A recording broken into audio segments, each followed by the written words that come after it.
Hi everyone, it's Theresa here of Larkin Design, and so today I'm working on week 3 in my 2017 Project Life album.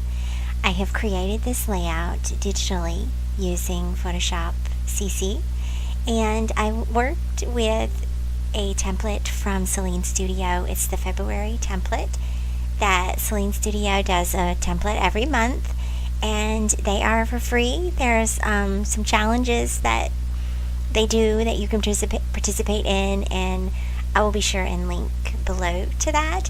And then I also used a digital kit called the Hello Sampler, also by Sahlin Studio, and I will be sure and link to both of those down below.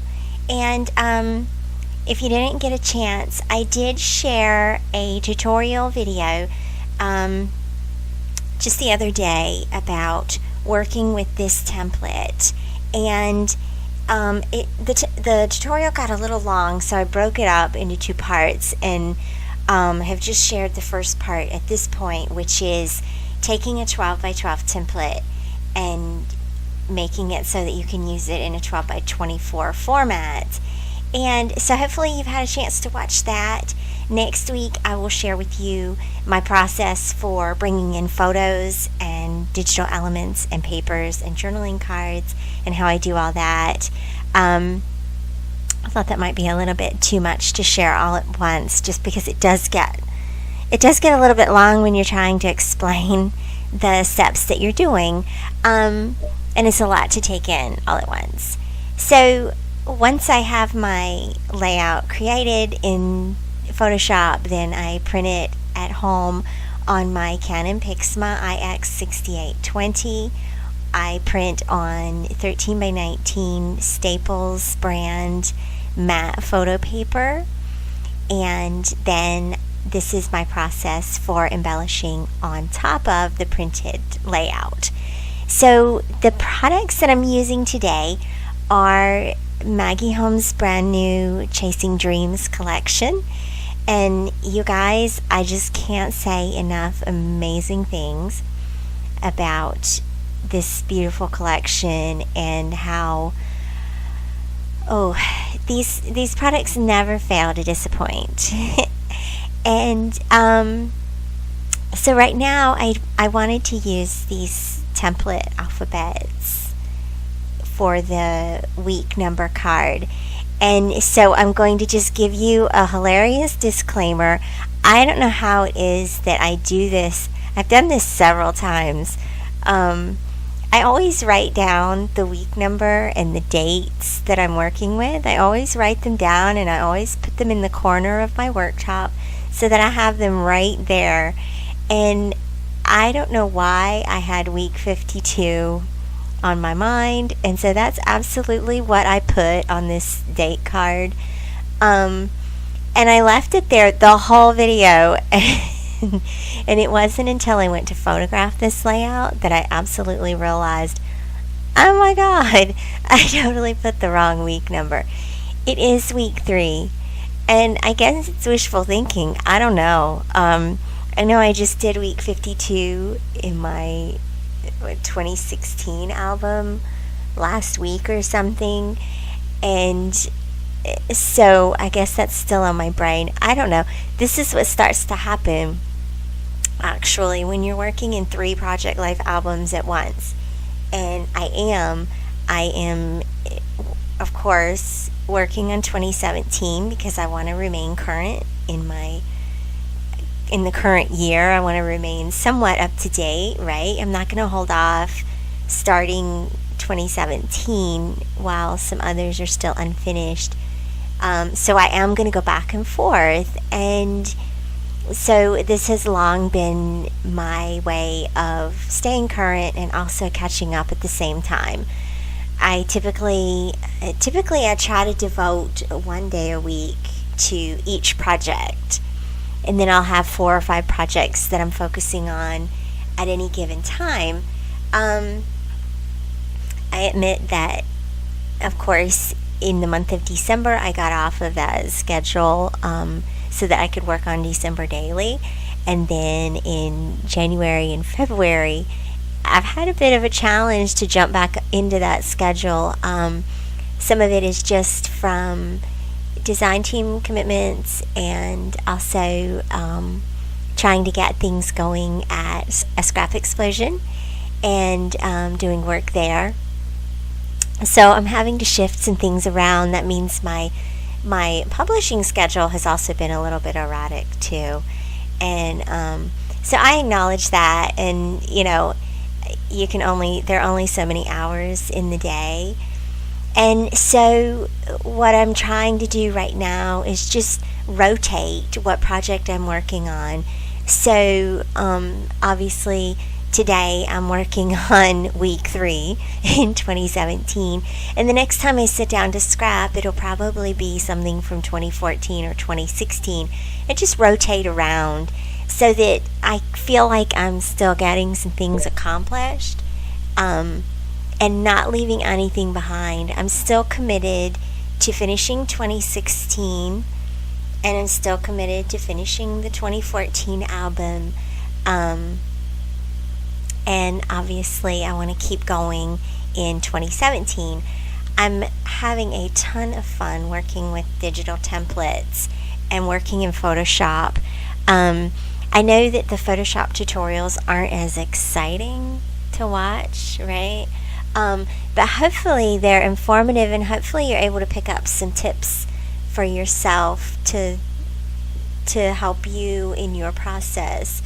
And then, of course, I'm always going to still embellish on top. I'm still going to keep using my physical products, and I'm still going to keep adding these layers and these dimensions onto the printed layout. I just love the fact that these Project Life layouts allow me to keep current, and they allow me to use the photos that I'm taking every day. So also, you just saw that I used my We Are Memory Keeper staple board, and so you'll see me, I'll use it several different times throughout this layout. I finally, yay, throw some confetti, I finally learned how to use it, and took a few minutes to figure out what the trick is with it. I figured out that the paper goes in between the little plastic piece and the magnetic bottom. And so anyway, there's some tricks to that, but it is a cool little tool. I give it about a 4 out of 5 stars. Sometimes it doesn't work the way it's supposed to. You'll see that later on in the video. But it's definitely still something that I need. I'm always wanting to attach, especially when I'm using the vellum ephemera pieces or vellum printables. I'm still wanting to attach those around the page. And that's really what I purchased the staple board for. So I'm still going to use it and just accept that it'll work about 4 times out of 5. So that's cool. I think that for me personally, as someone who buys tools, right, pretty regularly, I like to buy scrapbooking tools, and I like to use them. I prefer we're all kind of like this. We all want to be able to just use it when it comes out of the box, and not all tools are like that. So, and that's okay. I got it figured out. It just took me a couple of months. Because really it's about how much time do I have? How much time do I have to go looking up videos to try to learn how to use tools that should be pretty self-explanatory? And you can see here it's working with trying to adhere this little leaf. And I had to do it a couple of times. I think that it's kind of challenging to try to line up on your paper where you want it, because you can't see through your paper. I don't know if if the board itself needs to be a little bit bigger. This one right here where I'm putting this one on, I could see because the board shows up underneath the paper. So that one was a little bit easier to place, but some of the ones that are in the middle of the paper, it's a bit challenging. The magnets are strong, so the magnet does hold underneath the paper. It's just making sure that it's actually lined up with that little circle that guides the staples underneath. I don't know if that makes any sense. But anyway, but I did get everything stapled down that I wanted to get stapled down, and so all in all, I would say it gets about a 4 out of 5 stars, and it is a very useful tool. Especially, like I said, I just work with vellum so much and print. Like every time I print elements, every time I print digital elements, I'm going to print them using vellum and cardstock. And so staples to me are pretty much the best way that I like to adhere the vellum pieces. So there you go. Now I should probably tell you a little bit about what's going on in the pictures for this week.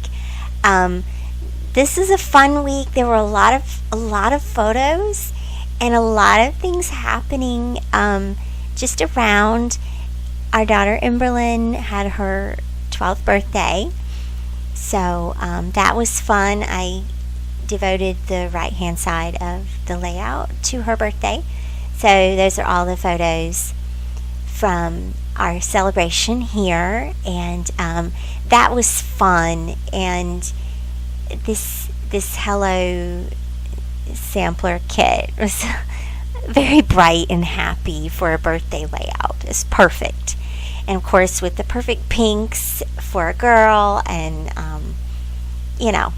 just all the fun stuff. And on the left hand side that I've already completed, I have a couple of photos. One is Nick had to make a dragon for a genetics project in school, and he and I worked on this together. And I have to say that way back in the day when I was in design school, I had to take a 3-dimensional design class, and we had to literally build things out of nothing. We had a couple of assigned products that we had to use. There was one project that had to be out of cardboard, and one that had to be out of copper wire, and one that had to be out of some kind of glass or transparent material. Just weird stuff that we did. And that class came in handy for helping him make this 3-dimensional dragon. We ended up using florist foam to make it, and then we attached all the pieces together using little dowels or nails or something like that. There's this picture of him holding this green floral foam dragon. This was before we painted it. I wasn't able to get a picture of it painted. I think he took one with his phone, and then I haven't gotten it off of his phone yet. But that's okay. I really wanted the picture of him holding it, because this was a great process for him to see, I can conceptualize this dragon, and I can create it with my own hands. And it took us a couple of days to make it, and we literally watched this dragon come together piece by piece. And then we put it all together, and we were like, oh my gosh, we really actually did this. So, good stuff there, right? And anyway, so that's one of the main photos on that side. I also I did some new headshots when I took that video for my introduction for this album. I took a couple of still photos, and so I included one of those. And we also did, Alan and I have been doing a little bit of yoga practice lately. So I took a couple of self-timed shots there. And this is where I got to the very end of the of the project and realized that I had put the wrong week number. So I'm going to fix that real quick, and then I'm going to share with you some still photos of the project and start wrapping this video up. And so yeah, that's pretty much it. I'll be sure and link to all the products below, and I'm really thankful that you guys are watching and encouraging me along. Be sure to like and comment and subscribe, and leave me some feedback. Leave me some comments about what you're thinking about these layouts and how they're coming together. I'm really enjoying creating these, and I'm enjoying sharing them with you a lot. So let me know what you think. Let me know how you're doing on your 2017 album, and then I'll see you back here again soon. Thanks again, you guys. Bye bye.